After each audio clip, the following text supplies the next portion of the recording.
Young tiger NTR నటిస్తున్న దేవరా సినిమాపై ఎలాంటి హైప్ ఉందో ప్రత్యేకంగా చెప్పుకోవాల్సిన అవసరం లేదు. ఆచార్యతో డిజాస్టర్ అందుకున్న కొరటాల శివ దేవరా ప్రాజెక్ట్ ని చాలా ప్రతిష్టాత్మకంగా తీసుకున్నారు.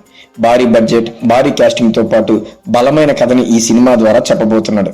ఈ సినిమా కోసం కెన్నీ బీట్స్ లాంటి హాలీవుడ్ టెక్నీషియన్స్ కూడా పనిచేస్తున్నారు.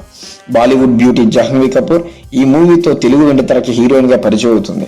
బాలీవుడ్ అగ్ర హీరో సైఫ్ అలీ ఖాన్ విలన్ గా నటిస్తున్నారు. సముద్రం బ్యాక్ డ్రాప్ లో రివెంజ్ యాక్షన్ డ్రామాగా ఈ సినిమా రూపొందుతుంది. ఈ సినిమాపై ఆడియన్స్ లో ఇండస్ట్రీ వర్గాల్లో భారీ అంచనాలు నెలకొన్నాయి. ఇక ఆ అంచనాలను మరింత పెంచేందుకు జనవరి 8న దేవరా గ్లిమ్స్ ని రిలీజ్ చేయబోతున్నారు మేకర్స్. ఎన్టీఆర్ ఫ్యాన్స్ తో పాటు ఆడియన్స్ సైతం దేవరా గ్లిమ్స్ కోసం ఎంతో ఎక్సైట్మెంట్ గా వెయిట్ చేస్తున్నారు. ఈ గ్లిమ్స్ కి సంబంధించి ఓ అప్డేట్ బయటకు వచ్చింది. అదేంటంటే దేవరా గ్లిమ్స్ ని 72 సెకండ్ల నిడివితో కట్ చేశారట కొరటాల శివ. ఈ 72 సెకండ్ల గ్లిమ్స్ తో విజువల్స్ అందరినీ అబ్బురపరిచే విధంగా ఉంటాయని అంటున్నారు. దేవరా సినిమాతో ఎక్కువ శాతం గ్రాఫిక్స్, విఎఫ్ఎక్స్, సిజీ వర్క్ ఉండబోతుంది. టెక్నికల్ పరంగా కూడా ఎక్కడా మిస్టేక్ జరగకూడదని అన్ని సరిగ్గా చెక్ చేశాకే గ్లిమ్స్ ని రిలీజ్ చేస్తున్నారు. ఈ గ్లిమ్స్ వీడియోతో సినిమా ఎంత గ్రాండ్ స్కేల్ తో ఉండబోతుందనేది చెప్పబోతున్నారట మూవీ టీం. మరోవైపు దేవరా గురించి రీసెంట్ గా కళ్యాణ్ రామ్ మాట్లాడుతూ Hollywood movie game of Thrones ని తలదన్నేలా దేవరా సినిమా ఉంటుందంటూ సినిమాపై ఒక్కసారిగా హైప్ పెంచేశాడు.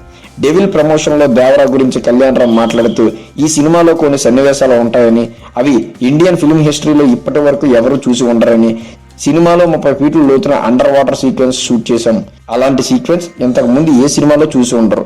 ఈ సీక్వెన్స్ కోసం ఏకంగా 8 నెలల పాటు పరిశోధన చేశాం. గేమ్ ఆఫ్ థ్రోన్స్ అనేది హాలీవుడ్ మూవీ, దేవరా సినిమా దాన్ని మించి ఉంటుందని చెప్పుకొచ్చారు. ఇప్పటికే 80% పైగా షూటింగ్ కంప్లీట్ చేసుకున్న ఈ సినిమాని యువసుధా ఆర్ట్స్, ఎన్టీఆర్ ఆర్ట్స్ బ్యానర్ పై మిక్కిలినేని సుధాకర్, కళ్యాణ్ రామ్ భారీ బడ్జెట్ తో సంయుక్తంగా నిర్మిస్తున్నారు.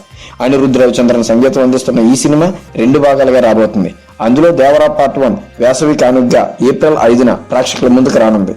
వీడియో నచ్చితే like, share, subscribe and stay tune to Telugu Tera entertainment for more Telugu news updates. Thank you.